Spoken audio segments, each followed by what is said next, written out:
Hey, welcome to Shift. I'm Elliot, and this is where we hit life's shortcut keys together. Look, you know the drill. On your computer, you've got these little magic combinations like Ctrl+C to copy or Ctrl+S to save your work. They're quick, they're efficient, and they fundamentally change how you interact with a system. Well, here on Shift, we're doing the same thing, but for the operating system of your life. Each shortcut is like a small reminder, a quick hack, a mental reset button for how we think, feel, and live. Because personal growth doesn't have to be a monumental overhaul. Sometimes it's just a simple, intentional shift. Today's shortcut is a classic, a real heavy hitter, Ctrl Alt Delete. And we're diving into a tough but necessary topic, the power of letting go of toxic relationships and ending unhealthy cycles. I gotta ask you, have you ever been stuck in a pattern with someone, a friend, a family member, or maybe a partner, where every single interaction feels like your mental processor is running at 100%, your fans are whirring, and your whole system is about to crash? You're giving, you're trying to fix things, but it just keeps looping back to the same energy-draining, self-doubting place? I have. Trust me, I have. We all have those relationships that feel less like a connection and more like a digital virus slowly corrupting your essential files. That feeling, that slow, grinding anxiety that makes you dread checking your phone, that's what we're going to talk about today. We're going to learn how to open the task manager of your life and finally force quit the processes that are draining your resources. So let's break down what Ctrl Alt Delete actually does on a computer. It's the ultimate panic button. When your machine freezes up, when a program stops responding, when your whole desktop is locked solid, you hit this key combo. It doesn't just close one window, it opens the Task Manager. The Task Manager is a powerful tool. It allows you to see everything that's running in the background. It shows you which processes are silently eating up your CPU and your memory, the resources you need to, function. And here's the critical part. It gives you the option to select that rogue application and hit End Task, a complete non-negotiable termination of that process. It's a reset. It's a clean slate. It's what you do when the normal X button just isn't working anymore. And that, my friends, is exactly what Ctrl Alt Delete means in the context of personal growth and mental wellness. In life, this shortcut is your reminder to perform a system-wide diagnostic. It's the moment you stop trying to minimize the window of an unhealthy situation and instead you open your Life Task Manager. It connects the dots between three critical mental steps: Control, Alt, and Delete. Control is the act of taking back control and regaining perspective. The Alt is the willingness to choose an alternate path or outcome. And Delete is the courage to end the task, to terminate the cycle or the connection that's harming you. It helps us stop asking, how do I fix this other person? And start asking, which process in my life do I need to end so I can run smoothly again? We're going to look at three major talking points about how to apply the shortcut and how to actually execute the End Task button without immediately regretting it. Number 1, control. Taking control with diagnostics. Identify the resource drain.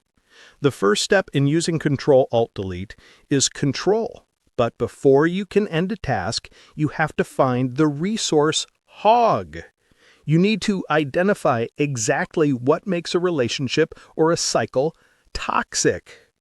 Toxicity isn't always drama and yelling. Often it's a steady, silent drain. It's the relationship that consistently makes you feel smaller, less capable, or permanently guilty. I had a friend in my late 20s who I'll call Dan. Dan was a great guy, but every time we hung out, he would call me up with some kind of emergency.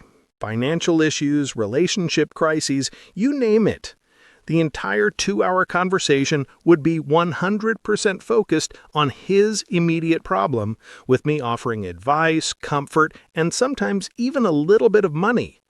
I'd hang up, feel completely exhausted, and realize he hadn't asked a single question about me, my job, or what I was dealing with. Not one. It was like my mind was running a program called dansupport.exe, and it was constantly sitting at 98% CPU usage. The moment I truly hit control, taking control was when I stopped justifying his behavior and just looked at the data.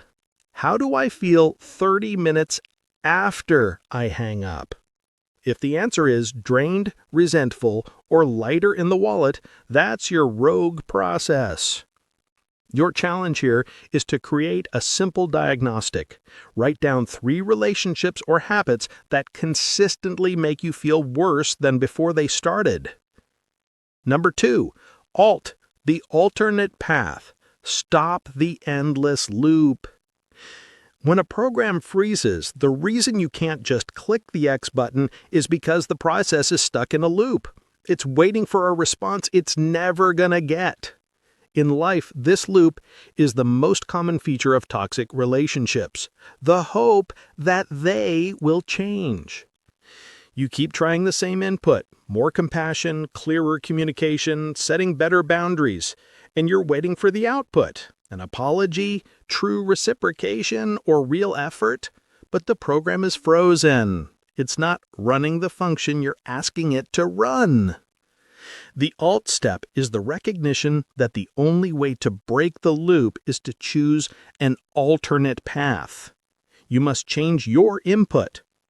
As a parent, I see this all the time. My 3-year-old Lucy gets into these cycles where she'll refuse to put on her shoes. I'll try bribing her, then pleading, then maybe a little yelling. That's a toxic cycle, right? It drains both of us, and it never works. The Alt path isn't forcing the shoes, it's changing my reaction. It's saying, okay, I see you're not ready for shoes yet. You have 2 minutes to play with your stuffy, and then we put them on. I've stepped out of the emotional loop of the power struggle and chosen a different interaction.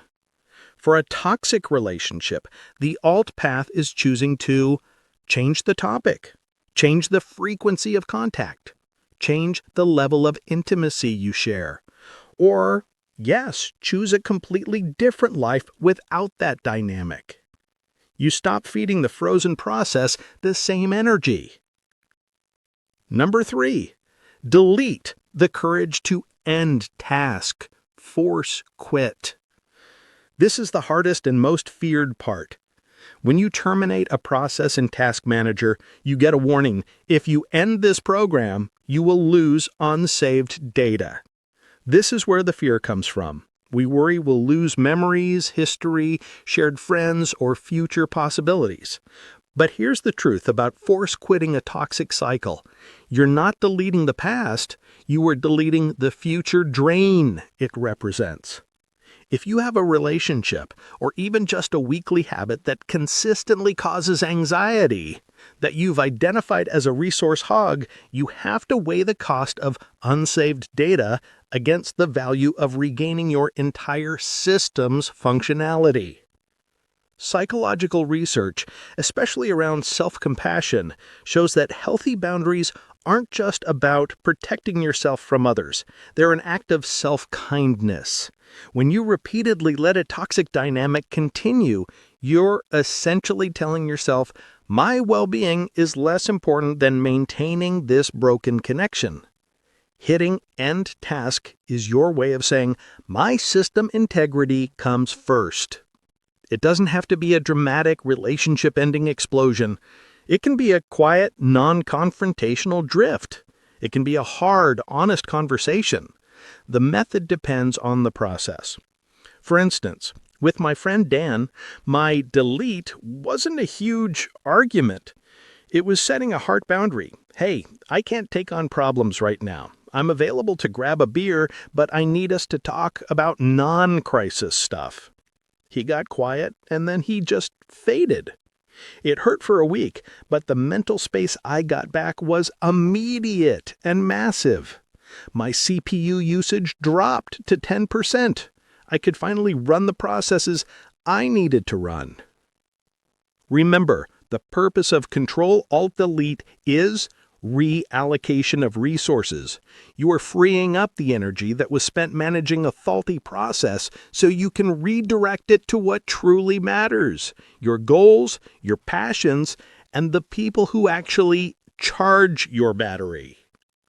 All right, so how do we actually apply this Ctrl Alt Delete framework in real life without turning into a cold boundary-setting robot? Here are a few quick steps you can apply right away, even in small ways. Number 1, the 10-minute boundary. When a draining conversation starts, give yourself a mental timer, 10 minutes. When that time is up, use a simple, non-negotiable exit script. Something like, "Hey, I'm so sorry. I've hit my mental bandwidth limit for the day, but I'll check in with you later." You are choosing the alternate path by changing the parameters of the interaction. Number 2, the control log. For 1 week, keep a small note in your phone or a journal. After every interaction with the person you suspect is draining you, simply put a plus sign if you feel better, or a minus sign if you feel worse. Don't analyze, just track the data. The goal is control, to see the facts clearly. A relationship that is consistently 80% negative is a clear candidate for end task. Number 3, the pause before response. Before replying to a text or a call from a known source of anxiety, hit your internal task manager. Ask yourself, do I have the mental energy for this right now? If the answer is no, you are fully entitled to hit snooze or wait. This is a small delete of the immediate pressure, allowing you to respond on your terms. Keep it simple. No need to overthink it. Small steps of control, alternate paths, and termination add up to massive systemic change. Here's your challenge for the week, if you're up for it. This one is all about getting comfortable with the final delete step. Your challenge this week is to force quit one non-essential yet draining commitment. This might not be a person. It could be a useless monthly committee meeting you hate. It could be a newsletter you never read but feel guilty unsubscribing from. It could be a social media app that always leaves you feeling stressed. Find one low-stakes but consistent drain. Craft a simple exit email, hit unsubscribe or delete the app, and then feel the immediate wave of relief. It's practice for the bigger things. It's like clearing a small bit of RAM so your system can breathe. You are successfully executing Ctrl Alt Delete on a small piece of your life. Do it within 48 hours of listening to this episode. Don't let it become another process running in the background. Thanks for hanging out with me today on Shift. This was a heavy one, but necessary. Remember, you have the right to a functional, high-performing life. You are the administrator of your own system, and you are the only one with the permissions to open the task manager and end task on what's hurting you. Don't be afraid to take control. If this episode clicked for you, make sure to subscribe, share it with a friend who might be dealing with a rogue process of their own, and keep pressing those mental shortcut keys in life. Next time, we'll be exploring a slightly gentler key combination, Control H. That's Control plus the letter H, and we're going to talk about how it can help us with healing childhood wounds, finding the things we've hidden away, and bringing them to the surface.